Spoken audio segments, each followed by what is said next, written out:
Halo semua teman-teman, apa kabar hari ini? Saya berharap semua dalam keadaan sehat dan walafiat, amin. Teman-teman, hari ini saya ingin berbagi cerita atau pengalaman tentang karantina selama hampir 3 minggu lebih ada dalam karantina. Bagaimana hari kalian, pengalaman kalian di dalam karantina selama beberapa waktu di karantina? Saya tidak tahu apa yang kalian rasakan, apa yang kalian alami.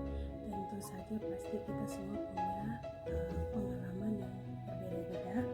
Ada hal yang baik, ada yang buruk. Semua tergantung dari kamu semua. Apa yang kamu alami itu juga yang saya alami di sini. Baik teman-teman, saya mau share tentang kehidupan atau kondisi selama berada di karantina. Jadi ini adalah pertama kalinya saya ada dalam karantina karena virus corona yang sedang mendunia hari ini. Mau tidak mau kita diharuskan untuk tinggal dalam rumah. Teman-teman, saya rasakan beberapa waktu saya ada dalam karantina dengan teman-teman di asrama kami di sini. Ada hal yang baik, ada yang buruk, positif, negatif, dampak dari karantina ya. Jadi kami ada dalam karantina selama kurang lebih 3 minggu. Saya di dalam karantina. Apa yang saya rasakan itu yang saya mau share di sini. Oke teman-teman, jadi hal positif yang saya rasakan selama berada di karantina itu adalah bisa lebih banyak waktu untuk istirahat dalam artian ya teman-teman tahu sendiri, biasanya kalau tidak ada aktivitas ataupun tidak ada kegiatan, kalau di rumah saja tuh paling malas-malasan, paling tidur, paling buat main games atau apa segala macam. Itu yang saya rasakan. Tapi teman-teman, ada hal yang lebih buruk, yaitu kami harus kuliah atau belajar online. Yang susahnya bagi saya adalah belajar online di sini. Kenapa? Karena saya di sini sebagai mahasiswa atau mahasiswa kelas persiapan, dan saya dan teman-teman yang kami dalam kelas FATFAK, yaitu kelas bahasa, kelas persiapan, itu benar-benar bagi kami benar-benar hal yang susah untuk belajar online. Kenapa? Karena dosen memberikan kami tugas, kamu harus kerjakan ini. Tapi kami mau kerja, sementara kami tidak mengerti. Kalau di dalam kelas, ini perbedaannya. Di dalam kelas teman-teman bisa bertanya langsung, berinteraksi, dosen bisa kasih kita contoh lalu kita kerjakan soal. Tapi ini kita belum pelajari materinya, lalu dosen hanya kasih kamu belajar di misalnya di dalam buku kamu belajar di halaman ini, seperti itu. Belajar lalu kamu kerjakan tugas ini, dan itu tugasnya itu banyak sekali. Jadi apalagi di sini dalam bahasa yang saya benar-benar belum kuasai. Bahasa Rusia itu bahasa yang bisa dibilang bahasa yang sulit bagi saya tidak tahu bagi kamu semua. Dan itulah sebabnya tugas-tugas yang dikasih semua harus bahasa Rusia. Jadi saya mengalami kesulitan, dan juga bukan hanya saya, ada teman-teman juga yang mengalami kesulitan. Kenapa? Karena mereka mempunyai mungkin mereka belum mempunyai laptop, ada yang handphonenya bermasalah. Jadi di sini tuh benar-benar disuruh belajar online, kuliah online, tapi tidak bisa buat apa-apa. Itu kadang teman-teman di sini saya lihat mereka katakan kami stres seperti itu. Lalu yang berikut adalah membosankan, iya, karena di dalam rumah saja. Bayangkan hari-hari hanya dalam rumah.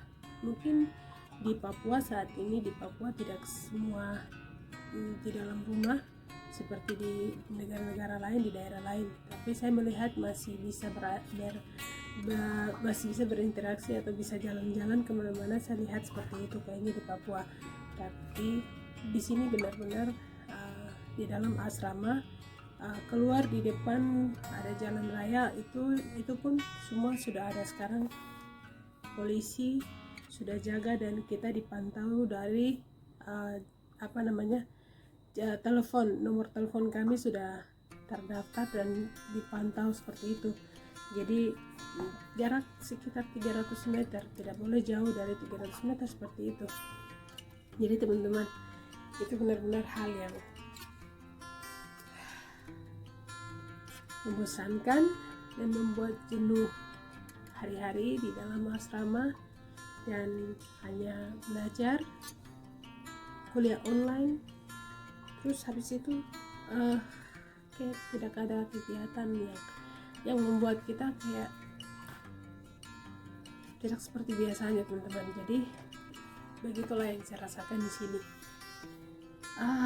Tapi mau tidak mau harus ikuti aturan yang ada sekarang, karena kamu tinggal dalam rumah atau kamu keluar. Dan teman-teman, jadi bukan hanya saya, ada punya teman juga yang mau berbagi tentang pengalamannya, bagaimana kehidupannya, apa yang dia rasakan di karantina.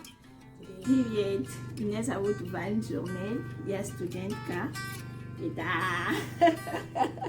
mais pas tout cas, oui, vous restez na parte faca, nós сейчас мы будем говорим о карантине. Сейчас мы просто дома, никуда, нигде ездим, просто садись дома. Сейчас, но это очень плохо. Почему? Мы студенты, и каждый студент можно пойти в университет. Но сейчас мы просто дома. Это нехорошо. И сейчас мы